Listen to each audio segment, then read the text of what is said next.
बच्चों जय हिंद। स्वागत है आप सभी का गणित की कक्षा में। आज हम पढ़ेंगे कक्षा 10वीं के अध्याय 3 एक चर का द्विघात समीकरण के अंतर्गत प्रश्नावली 5 के सवालों का हल। अब देखिए प्रश्नावली 5 का पहला प्रश्न दिया हुआ है, वर्ग समीकरण बनाइए जिनके मूलों के योगफल व गुणनफल निम्नलिखित हैं।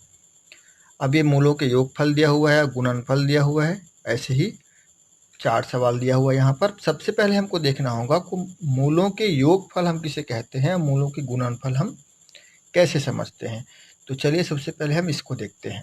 आइए देखिए, मूल ज्ञात होने पर द्विघात समीकरण कैसे बनाएंगे हम।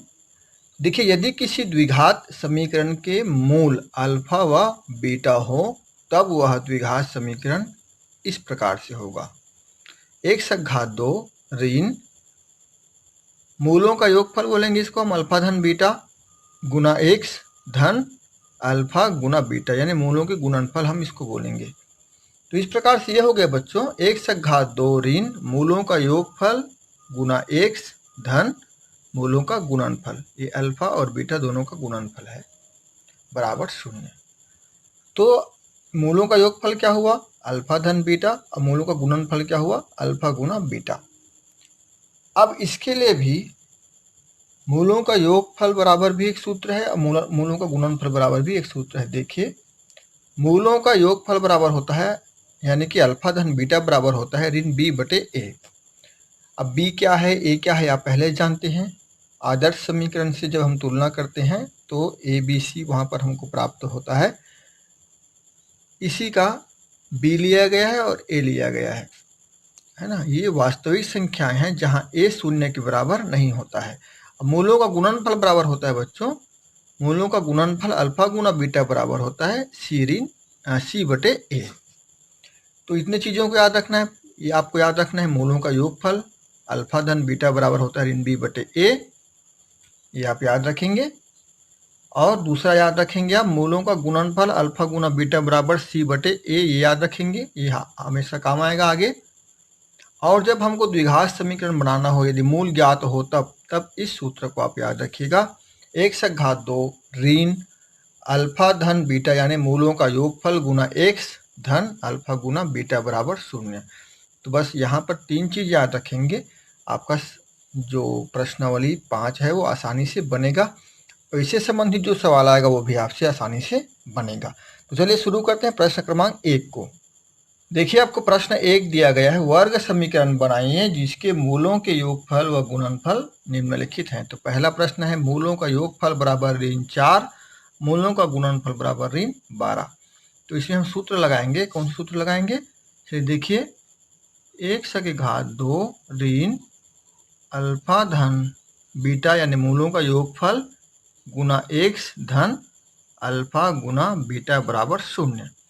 अब यहाँ पर मूलों का योगफल ये दिया है, इसके बराबर होगा अल्फा धन बीटा, ये ऋण 4 दिया है आपको, इसके बराबर होगा अल्फा गुना बीटा। तो जहाँ पर अल्फा गुना बीटा लिखा है सूत्र में, वहाँ पर हम लिखेंगे ऋण 12, और जहाँ पर अल्फा धन बीटा लिखा है सूत्र में, वहाँ पर लिखेंगे ऋण 4। तो चलिए इसको आगे बढ़ाते हैं। ये हो जाएगा x घात 2 ऋण 4 गुना x धन अल्फा गुना बीटा, क्या लिखेंगे 12 बराबर 0। इसको थोड़ा सा और आगे हल करते हैं। चलिए इसको बराबर ही हो जाएगा, x घात 2 ऋण 4x धन 12 बराबर 0। ये जो आया है वही हमारा वर्ग समीकरण है। बस यहाँ पर इतना ही करना है, ये हमारा आंसर है। 3 स्टेप में बन जाता है ये, यदि आपको ये पता हो, सूत्र पता हो। x घात 2 ऋण मूलों का योगफल गुना x धन मूलों का गुणनफल बराबर 0, ये आपको याद रखना है, तब आपको 2 स्टेप में आगे सवाल बन जाएगा। प्रश्न 1 के और भी बाकी सवाल को ऐसे ही आपको हल करना है। चलिए देखते हैं प्रश्न क्रमांक 1 और। ये देखिए, प्रश्न 3 दिया हुआ है, मूलों का योगफल बराबर 2√7 और मूलों का गुणनफल बराबर दिया है 8। जब मूलों का योगफल और मूलों का गुणनफल ज्ञात हो तब हम सवाल को बनाएंगे, लिखेंगे 1/2 ऋण अल्फा धन बीटा गुना x धन अल्फा गुना बीटा बराबर 0। ये सूत्र है हमारा, इसी में हम मान रखेंगे। ये मूलों का योगफल है इतना, अब इतना गुणनफल। तो ये हो गया हमारा अल्फा धन बीटा और ये हो गया अल्फा गुना बीटा। तो जहाँ पर अल्फा गुना बीटा लिखा है 8 रखेंगे, जहाँ पर अल्फा धन बीटा लिखा है वहाँ पर 2√7 लिखेंगे। चलिए आगे बढ़ाते हैं इसको। 1/2 ऋण 2√7x धन बीटा, अल्फा गुना बीटा क्या दिया है 8 बराबर 0। देखिए यही हमारा समीकरण है, समीकरण बन गया। बस इसी प्रकार से आपको प्रश्न क्रमांक 1 के बाकी सवालों को हल करना है।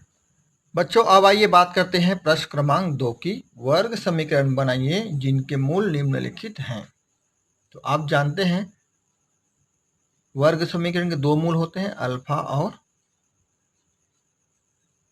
बीटा। तो अल्फा का मान दिया हुआ है 7, बीटा का मान दिया हुआ है 4। ये देखिए ये 7 अल्फा है और 4 बीटा है। अब आप जानते हैं वर्ग समीकरण क्या होता है, 1/2 सूत्र है आपका ऋण अल्फा धन बीटा x धन अल्फा गुना बीटा बराबर 0। ये एक वर्ग समीकरण है। यदि दोनों के मूल हमको ज्ञात हो तब अल्फा धन बीटा यानी मूलों का योगफल गुना x धन यहाँ पर मूलों का गुणनफल। तो जो मान दिया हुआ है उसको हम अल्फा की जगह रखेंगे। यहाँ पर अल्फा बराबर दिया है आपको, अल्फा बराबर 7 और बीटा बराबर 4, ये दिया हुआ है आपको। इसको बस अल्फा बीटा की जगह रखना है, फिर आपका समीकरण तैयार हो जाएगा। चलिए शुरू करते हैं, रखते हैं 1/2 ऋण अल्फा का मान कितना है 7 धन 4 x धन अल्फा गुना बीटा करेंगे यानी कि 7 गुना 4 बराबर 0। अब इसको एक स्टेप और आगे हल करते हैं। 1/2 ऋण 7 4 कितना होगा 11x धन 7 चौक 28 बराबर 0। तो ये जो मान आया है 1/2 ऋण 11x धन 28 बराबर 0, यही हमारा आंसर है। तो इस प्रकार से सवालों को हल करना है, बाकी सवालों को भी हल करना है। ये देखिए दूसरा सवाल देखते हैं क्या दिया है, ऋण 5 और ऋण 11। तो इसी सूत्र में हम रखेंगे यहाँ पर हल 2।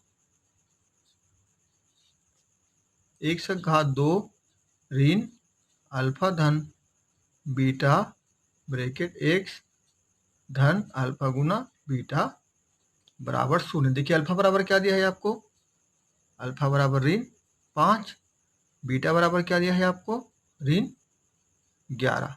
अल्फा बीटा के मान को यहाँ रखना है। चलिए रखते हैं 1/2 ऋण अल्फा बराबर ऋण 5 धन ऋण 11 है ना, x धन ऋण 5 गुना ऋण 11। आगे हल करते हैं किससे भी इसको, तो ये हो जाएगा 1/2 ऋण 5 और ऋण 11 जुड़ेगा, दोनों क्या हो जाएगा ऋण 16। ऋण 5 ऋण 11 जुड़ेगा, ऋण 16 होगा x धन, यहाँ देखिए ऋण 5 और ऋण 11 दोनों गुना होगा तो कितना होगा 11 पंचे 55 धन 55, ऋण और ऋण गुना हो जाएगा धन। एक स्टेप आगे हल कर लेते हैं इसको, बराबर 1/2 ऋण, ये ऋण है यहाँ पर भी ऋण है, दोनों गुना होकर धन हो जाएगा 16x धन 55, यहाँ पर 0 लिखने से हम भूल रहे हैं, बराबर 0 बराबर 0 बराबर 0। तो ये जो समीकरण प्राप्त हुआ है यही हमारा आंसर है। तो प्रश्न क्रमांक 2 के सभी सवालों को इसी प्रकार से बनाना है 2-3 स्टेप में। बस आपको सूत्र याद होना चाहिए और कौन सा अल्फा है कौन सा बीटा है ये आपको याद होना चाहिए, फिर आपका ये सभी सवाल बन जाएगा। ऐसा हम उम्मीद करते हैं। चलिए आगे बढ़ते हैं, देखते हैं प्रश्न क्रमांक 3। निम्नलिखित वर्ग यानी द्विघात समीकरणों के मूलों के योगफल व गुणनफल ज्ञात कीजिए। आपको सवाल दिया है पहला 3x घात 2 धन 7x धन 1 बराबर 0। अभी द्विघात समीकरण का हम तुलना करेंगे बच्चों आदर्श समीकरण से। ax घात 2 धन bx धन c बराबर 0 से। तो देखिए यहाँ पर a बराबर क्या है, यहाँ a बराबर 3 है, देखिए 3 लिखा हुआ है। b बराबर क्या है 7 और अचर क्या है c बराबर 1। सूत्र हम आपको पहले बताए हैं, मूलों के योगफल बराबर और मूलों का गुणनफल बराबर। एक बार सूत्र को फिर से देख लेते हैं, देख लीजिए यहाँ पर मूलों का योगफल के लिए अल्फा धन बीटा बराबर हम ऋण b बटे a लिखेंगे। ये सूत्र है, इसी ऋण b यानी b और a का मान यहाँ रखेंगे तो मूलों का योगफल ज्ञात हो जाएगा। सवाल यही किया गया है आपसे, देखिए मूलों के योगफल ज्ञात करना है और गुणनफल ज्ञात करना है। तो मूलों के योगफल के लिए वाला सूत्र लगाएंगे हम ऋण b बटे a और मूलों के गुणनफल के लिए हम ये सूत्र लगाएंगे c बटे a और जो उत्तर आएगा वही हमारा उत्तर होगा। तो चलिए एक एक करके हल करते हैं इसको। हम लिखेंगे पहला a मूलों का योगफल बराबर, हम जानते हैं कि मूलों का योगफल बराबर यानी कि अल्फा धन बीटा बराबर क्या होता है ऋण b बटे a। अब b और a के मान यहाँ रखेंगे बच्चों, बराबर क्या चलिए यहीं पर रखते हैं। b कितना है 7, ऋण 7 बटे a कितना है 1, यानी कि उत्तर क्या आएगा हमारा ऋण 7। यही हमारा आंसर है। नीचे 1 है ना, मैं क्षमा चाहूँगा, यहाँ पर a बराबर 3 है तो हम यहाँ 3 लिखेंगे 3, उत्तर हमारा आएगा ऋण 7 बटे 3। ये हमारा उत्तर है ऋण 7 बटे 3। अब देखते हैं मूलों का गुणनफल b। हम जानते हैं कि मूलों का योगफल मूलों का गुणनफल होगा, यहाँ पर गुणनफल बराबर अल्फा गुना बीटा बराबर हो जाएगा c बटे a। तो मूलों का गुणनफल हम ज्ञात करेंगे तो क्या c और a का मान रखेंगे यहाँ पर अल्फा गुना बीटा यानी गुणनफल बराबर हो जाएगा c का मान कितना है 1 और a का मान कितना है 3। यही हमारा आंसर है। तो हम बताएंगे मूलों का योगफल बराबर आएगा ऋण 7 बटे 3 और मूलों का गुणनफल बराबर आएगा 1 बटे 3। चलिए एक सवाल और देखते हैं। ये प्रश्न क्रमांक 3 का चौथा देखते हैं। आपको समीकरण दिया गया है 2x घात 2 ऋण 2 रूट 6x धन 3 बराबर 0। अब इसकी तुलना हम आदर्श समीकरण ax घात 2 धन bx धन c से करते हैं। तो क्या हो जाएगा a बराबर यहाँ पर a बराबर हो जाएगा 2, देखिए 2 लिखा है सामने x घात 2 के। b बराबर क्या होगा ऋण 2 रूट 6 और c बराबर यानी अचर पद क्या है यहाँ पर 3। ये हो गया। अब आइए इसको हम हल करते हैं। कैसे हल करेंगे, मूलों का योगफल हमको ज्ञात करना है। मूलों का योगफल अल्फा धन बीटा बराबर क्या होता है ऋण b बटे a। b का मान कितना है, पहले से ऋण लगा हुआ है ऋण, ये कितना है 2, तो यहाँ पर ऋण पहले से है, ऋण और ऋण धन हो जाएगा 2 रूट 6 बटे 2, 2 और 2 कट जाएगा, बराबर कितना बचेगा यहाँ पर 2 और 2 कटेगा तो ये 2 और 2 कट जाएगा रूट 6। तो मूलों का योगफल आया रूट 6। अब देखेंगे मूलों का गुणनफल। अब लिखेंगे मूलों का